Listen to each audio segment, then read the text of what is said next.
Nama Gyuchina. Semua berawal waktu gue pindah ke sebuah rumah kontrakan kecil di pinggir desa. Gue pindah bukan karena pengin, tapi karena keadaan. Kerjaan gue waktu itu lagi gak stabil, dan gue butuh tempat tinggal yang murah.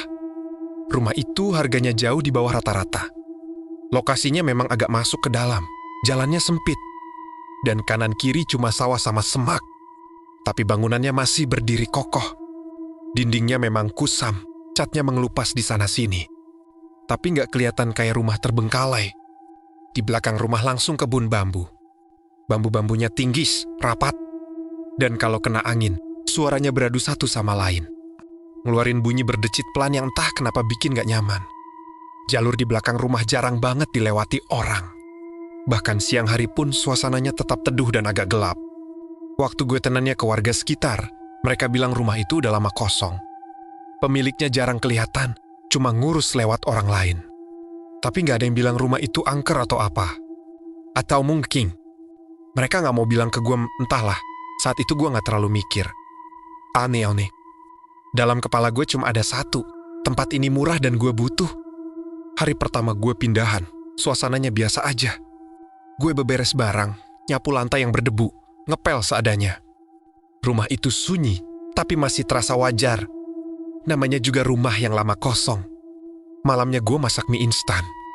Makan di lantai ruang tengah. Sambil main HP, gak ada tanda-tanda aneh sama sekali. Sampai akhirnya malam pertama itu datang. Sekitar jam 2 pagi, gue kebangun. Bukan karena mimpi buruk atau suara keras. Tapi karena suasana yang terlalu sunyi. Sunyi yang aneh. Bahkan suara jangkrik pun gak kedengaran.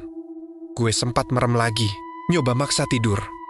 Sampai akhirnya telinga gue nangkep suara halus. Kayak suara kain diseret di lantai. Awalnya pelan banget, hampir kayak gesekan angin. Tapi ritmenya teratur pelan. Terus berhenti. Lalu muncul lagi. Gyu buka mata, jantung gue langsung berdebar. Suara itu jelas bukan dari dalam kamar gue. Gue merem lagi. Dalam hati gue bilang, ini pasti cuma mimpi setengah. Sadar, orang baru pindah. Emang suka kebawa perasaan. Tapi, belum sampai 5 detik, suara itu muncul lagi. Kali ini lebih jelas, lebih dekat. Dan arahnya dari teras depan. Gesek. Bulu kuduk gue langsung berdiri. Badan gue terasa dingin, padahal malam itu enggak. Hujan dan udara enggak terlalu dingin. Gue tarik selimut, sampai ke dada, nafas gyujaji. Pendek-pendek, suara itu terus mendekat. Sampai akhirnya berhenti tepat di depan pintu kamar gue. Lalu, dak. Kayak ada sesuatu yang jatuh ke lantai. Suara itu berat, bukan suara benda kecil, lebih kayak tubuh. Gue nahan nafas matakmen. Pintu kamar yang cuma ditutup. Rapat tanpa kunci, bayangan dari bawah. Pintu nggak kelihatan apa-apa. Tapi, entah kenapa, gue yakin ada sesuatu di luar sana, berdiri, atau mungkin Zhongkekoki. Gue nggak berani buka pintu. Bahkan buat sekadar manggil siapapun, suara gue nggak keluar. Tenggorokan gue kering. Sampai subuh, gue cuma duduk di kasur. Punggung nempel ke dinding. Sambil baca doa yang gue hafal berkali-kali, sampai lidah gue pegal sendiri. Begitu azan subuh terdengar dari kejauhan, gue ngerasa sedikit lega. Gue berani bangun, buka pintu kamar, dan ngecek teras depan. Nggak ada siapa-siapa. Tapi lantainya basah. Ada bekas tanah coklat yang nyebar nggak beraturan. Kayak bekas telapak kaki, tapi nggak jelas bentuknya. Bau tanahnya amis. Bukan bau tanah kebun biasa. Bau yang bikin perut mual. Bau tanah kuburan yang masih basah. Gue berdiri lama di situ. Merinding dari ujung rambut sampai kaki. Logika gue masih berusaha bekerja. Mungkin ada orang lewat. Mungkin hewan. Tapi rumah gue masuk ke dalam dan gerbang depan tertutup. Lagi pula, siapa yang masuk ke teras orang tengah malam sambil nirit sesuatu? Hari itu gue coba beraktivitas normal. Pergi kerja, pulang sore, berusaha lupa sama kejadian semalam. Tapi sejak hari itu, kejadian aneh mulai sering terjadi. Kadang waktu gue lagi sendirian, tiba-tiba tercium bau tanah. Bau itu muncul begitu aja, pada lantai bersih dan kering. Kadang di malam hari, Gue denger suara duk-duk. Pelan, kayak orang meloncat, tapi selalu berhenti begitu gue nyalain lampu. Tidur gue jadi gak tenang. Setiap bangun pagi, badan gue pegal, seolah-olah gue habis lari jauh. Beberapa kali telapak kaki gue kotor. Ada sisa tanah nempel, padahal gue gak kemana-mana. Sampai suatu sore, gue ketemu tetangga sebelah. Pak Darto, orangnya udah tua. Rambutnya putih semua, tapi tatapannya tajam. Dia manggil gue waktu gue lagi nyapu halaman. "Tina," katanya pelan, sambil ngelirik ke arah rumah gue. "Iya, Pak." Dia mendekat sedikit, suaranya diturunin. "Kamu betah tinggal di situ?" Gue senyum kaku. "Ya, sejauh ini sih biasa aja, Pak." Pak Darto diam sebentar. Wajahnya kelihatan ragu, tapi akhirnya dia bicara lagi. "Rumah itu dulu, ada yang meninggal gak wajar. Katanya kena santet." Gue cuma bisa senyum. Bibir gue kaku. Gue pengen ketawa, tapi gak keluar. Di dalam dada gue, jantung gue berdetak keras banget. Dan entah kenapa saat itu juga bau tanah samar tercium lagi. Bulu kuduk gue berdiri semua. Gue pulang ke dalam rumah dengan perasaan yang jauh dari tenang. Omongan Pak Darto terus terngiang di kepala gue. Meninggal gak wajar. Kena santet, kalimat itu muter-muter, nempel, susah banget diusir. Gue berusaha ngelawan pikiran sendiri. Berkali-kali gue bilang dalam hati, itu cuma cerita orang tua. Cerita desa yang suka dilebih-lebihkan. Biar rumah kosong gak ditempatin orang sembarangan. Tapi entah kenapa, sore itu rumah gue terasa lebih sempit. Udara di dalam kayak berat, bikin napas gue gak lega. Malamnya, gue sengaja gak matiin semua lampu. Lampu ruang tamu, dapur, bahkan teras gue nyalain. Gue tidur dengan posisi setengah duduk, punggung bersandar ke tembok. HP gue taruh di samping, volume penuh. Siapa tahu kalau gue panik bisa langsung nelpon orang. Tapi rasa ngantuk tetap datang pelan-pelan, sampai akhirnya mata gue ketutup juga. Gue kebangun tengah malam dengan kondisi badan yang aneh. Rasanya berat. Bukan pegal, tapi kayak ada yang nindihin. Mata gue kebuka, tapi tangan dan kaki gue gak bisa digerakin. Napas gue sesak. Gue langsung sadar, gue lagi ketindihan. Tapi ini beda. Biasanya kalau ketindihan, kita masih bisa gerakin jari dikit. Atau ngelirik ke kanan kiri. Kali ini enggak. Badan gue kaku total. Pandangan gue lurus ke langit kamar yang retak-retak. Lampu masih nyala, tapi cahayanya redup, kayak ditutup kabut tipis. Lalu gue nyium bau itu lagi. Bau tanah basah. Bau itu makin lama makin kuat, sampai bikin hidung gue perih. Dari sudut mata gue ngerasa ada sesuatu di pojok kamar. Awalnya cuma bayangan gelap. Tapi pelan-pelan, bayangan itu makin jelas bentuknya. Piucie, Qingxi, Jiong. Giu Pengxi mering tapi mata gue gak bisa nutup. Sosok itu berdiri tegak di pojok kamar, kepalanya miring ke satu sisi. Kain putihnya kotor, ada noda tanah coklat yang nempel di bagian bawah. Kakinya nggak kelihatan jelas, tapi lantai di bawahnya terlihat basah. Jantung gue rasanya mau pecah. Sosok itu nggak langsung mendekat. Dia cuma berdiri, seolah-olah lagi ngeliatin gue. Wajahnya perlahan terangkat. Kulitnya pucat kebiruan. Matanya cekung dalam, hitam, kosong. Mulutnya tertutup jahitan kasar. Benangnya hitam dan gak rapi. Kayak dijahit asal-asalan. Bekong. Gue pengen teriak, tapi tenggorokan gue terkunci. Air mata gue keluar sendiri. Dalam hati gue cuma bisa baca doa seingat gue walaupun katanya udah berantakan. Pelan-pelan, tanpa suara loncatan, dia bergerak mendekat. Setiap jaraknya makin dekat, bau tanahnya makin menusuk. Sampai akhirnya wajahnya tepat di atas muka gue. Jaraknya nggak sampai sejengkal. Jianong Duki.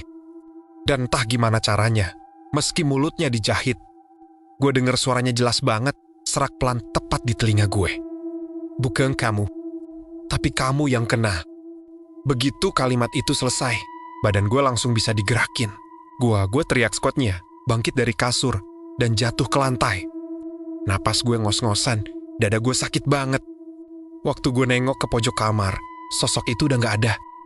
Lampu masih nyala terang, tapi lantai kamar gue basah. Ada bekas tanah di dekat kaki kasur. Sejak malam itu, hidup gue berubah. badan gue mulai sering panas dingin. Demam datang tiba-tiba, terus hilang tanpa sebab. Nafsu makan gue turun drastis. Tiap kali gue bercermin, wajah gue kelihatan pucat, mata gue cekung. Kayak orang kurang tidur berhari-hari. Yang paling bikin gue takut, setiap bangun tidur, telapak kaki gue selalu kotor. Ada tanah nempel di salah jari kaki. Padahal gue tidur pakai selimut, dan pintu kamar selalu gue tutup. Suara-suara itu juga makin sering muncul. Bukan cuma tengah malam. Kadang jam 11, kadang jam 1. Suara duk, duk. Pelan, seolah ada sesuatu yang meloncat di teras. Lalu berhenti tepat di depan pintu. Suatu pagi, gue nemuin bekas tanah itu bukan cuma di teras, tapi sampai ke ruang tengah. Jejaknya samar, nggak jelas bentuk kaki, tapi arahnya menuju kamar gue. Saat itu juga, gue sadar, ini bukan cuma gangguan biasa. Dengan badan lemas dan pikiran kacau, gue akhirnya nyari orang pintar di desa sebelah. Orang-orang nyebutnya Mbah Wiryo, rumahnya sederhana. Tapi begitu gue masuk ke halaman, gue langsung ngerasa merinding. Belum sempat gue ngomong banyak, Mbah Wiryo udah mandang gue lama. "Kamu tidur di rumah yang salah," katanya pelan. Gue nelen ludah. "Saya, kenapa, Mbah?" Dia ngelus jenggot putihnya, lalu menghela napas panjang. "Yang datang ke kamu itu pocong santet. Harusnya dia dikirim buat orang lain. Tapi karena rumah itu kosong dan kamu masuk tanpa perlindungan, dia nempel ke kamu." Kaki gue lemes.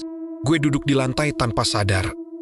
Kalau dibiarkan, lanjutnya, dia bakal terus datang. Bikin badan kamu sakit, pikiran kamu rusak, sampai kamu nyerah. Gue gak nangis, tapi dada gue sesak banget. Saat itu, gue cuma punya satu pikiran. Gue pengen lepas. Sebelum semuanya terlambat, Mbah Wiryo nyuruh gue buat pulang dulu. Katanya, ritual gak bisa dilakukan sembarangan. Apalagi kondisi gue lagi lemah.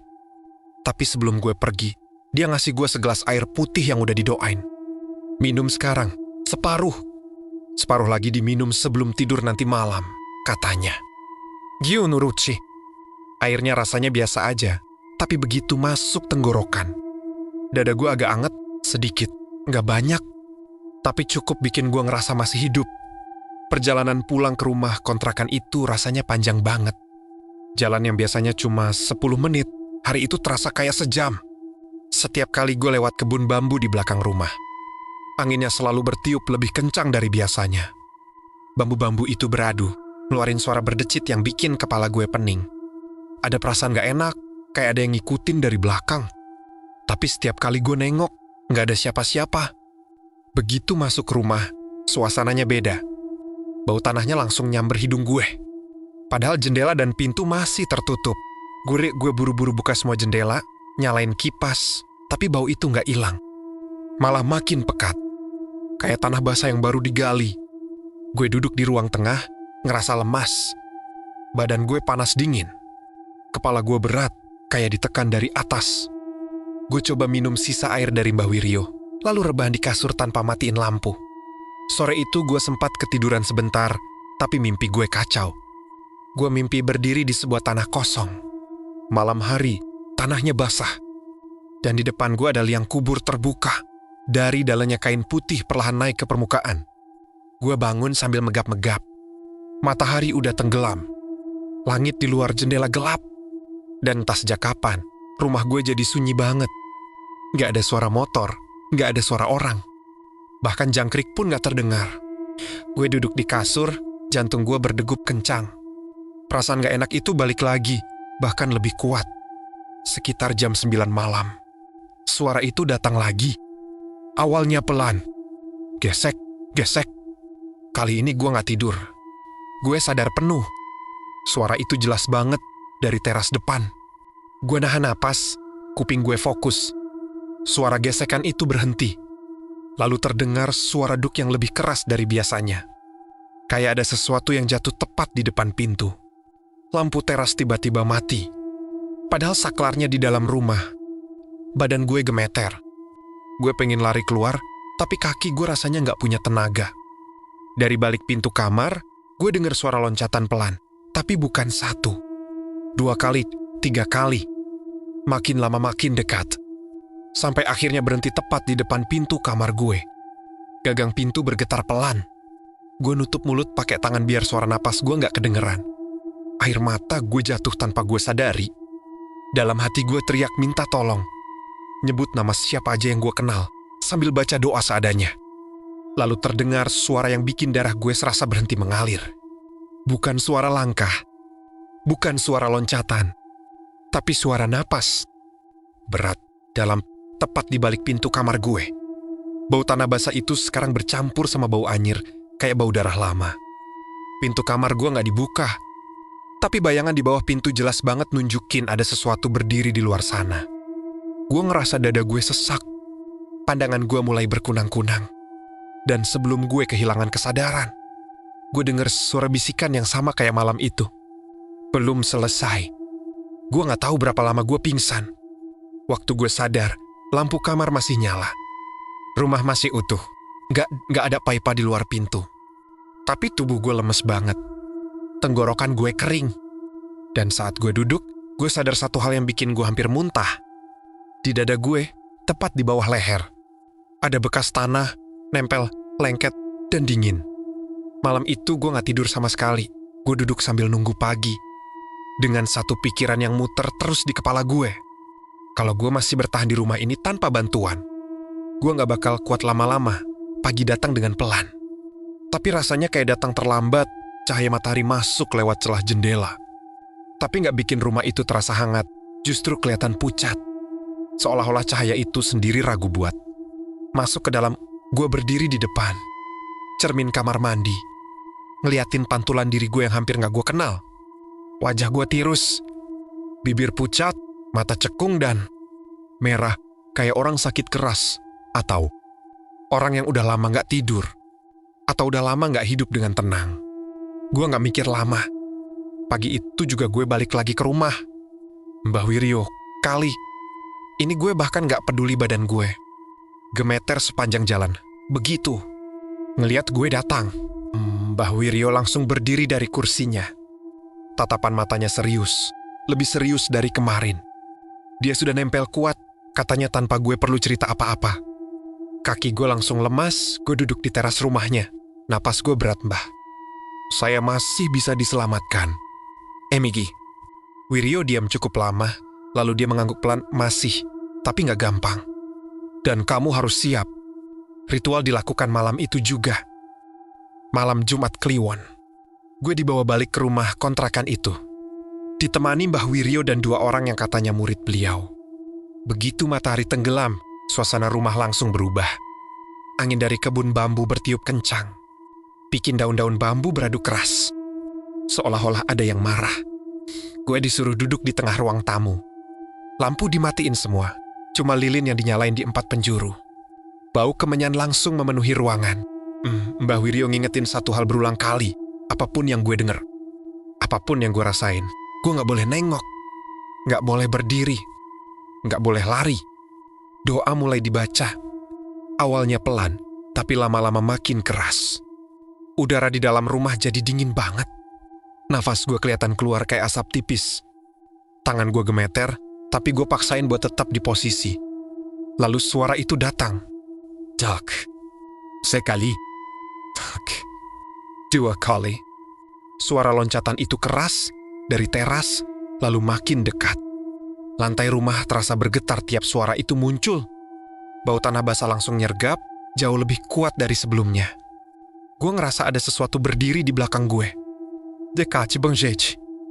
Nafas dinginnya nyentuh tengkuk gue. Gue pengen teriak. Tapi gue tahan. Mbah Wiryo tiba teriak keras. Doanya berubah jadi lebih cepat, lebih kasar di telinga gue. Suara jeritan panjang muncul dari arah belakang.